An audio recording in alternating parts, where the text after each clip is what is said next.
Welcome to my YouTube channel. పెన్షనర్లకు ఆందోళన కలిగించిన ఆర్థిక చట్టం 2025 పెన్షన్ రూల్స్లో మార్పు గురించి నిర్మలా సీతారామన్ గారి వివరణ. ఆ వివరణ గురించి మనం ఈ వీడియోలో తెలుసుకునే ప్రయత్నం చేద్దాం. పెన్షన్ రూల్స్లో మార్పు లేదు. కేంద్ర ఆర్థిక శాఖ మంత్రి శ్రీమతి నిర్మలా సీతారామన్ కేంద్ర ప్రభుత్వ ఉద్యోగుల పెన్షన్లకు సంబంధించిన నిబంధనలను సవరిస్తూ పార్లమెంటు ఆమోదించిన ఫైనాన్స్ బిల్ 2025 పెన్షన్లపై ఎలాంటి ప్రభావం చూపదని ఆర్థిక మంత్రి శ్రీమతి నిర్మలా సీతారామన్ గారు తెలిపారు. ప్రస్తుత పెన్షన్లను ఏ విధంగా మార్చేందుకు లేదా సవరించేందుకు వీలు లేదు. రక్షణ రంగ పెన్షన్లకు కొన్ని ప్రత్యేక నిబంధనలు ఉన్నాయి కాబట్టి వారికి కూడా ఈ మార్పులు వర్తించవని రాజ్యసభలో ఆమె పేర్కొన్నారు.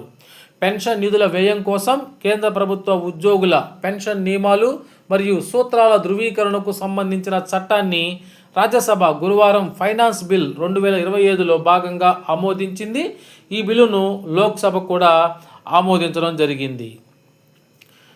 కొత్త నిబంధనల ప్రకారం కేంద్ర ప్రభుత్వానికి పెన్షన్ల మధ్య వ్యత్యాసాలను ఏర్పరిచే అధికారం ఉంటుంది. సాధారణ సూత్రంగా పెన్షన్లలో వర్గీకరణ చేసే అధికారాన్ని ప్రభుత్వానికి కల్పిస్తుంది. ఫైనాన్స్ బిల్లులో భాగంగా ప్రవేశపెట్టిన నిబంధనలు పెన్షన్ నియమాలకు లేదా సూచనలకు సవరణ కాదని జూన్ 1, 1972 నుంచి సిసిఎస్ పెన్షన్ రూల్స్ అమల్లోకి వచ్చిన తేదీ నుంచి ఇది పునరుద్ఘాటన మాత్రమేనని స్పష్టం చేశారు. అదేవిధంగా ఆరవ కేంద్ర వేతన సంఘం 1 జనవరి 2006కు ముందు ఆ తర్వాత పదవీ విరమణ చేసిన వారి మధ్య వ్యత్యాసాన్ని చూపింది. అప్పటి కాంగ్రెస్ నేతృత్వంలోని యూపీఏ ప్రభుత్వం సిఫార్సులను ఆమోదించి కటాఫ్ తేదీతో పెన్షన్ల మధ్య వ్యత్యాసం ఉంటుందని తెలిపింది. అయితే ఏడవ వేతన సంఘం పెన్షన్లలో సమానత్వాన్ని తీసుకొచ్చింది. ఇది కేవలం ఉన్న నిబంధనల ధృవీకరణకు మాత్రమే.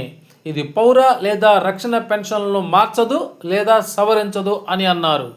పెన్షనర్లు ఎలాంటి భయాన్ని పెట్టుకోవద్దని, పెన్షన్ విధానంలో ఎలాంటి మార్పులు చేయమని, 7వ వేతన సిఫార్సులు ఏ విధంగా అమలు చేశామో 8వ వేతన సిఫార్సులు కూడా అదే విధంగా అమలు చేస్తామని, పాత మరియు కొత్త పెన్షన్ల విధానంలో ఏ రకమైన మార్పులు ఉండవని ఆమె ఈ సందర్భంగా అయితే స్పష్టంగా తెలియజేయటం జరిగింది.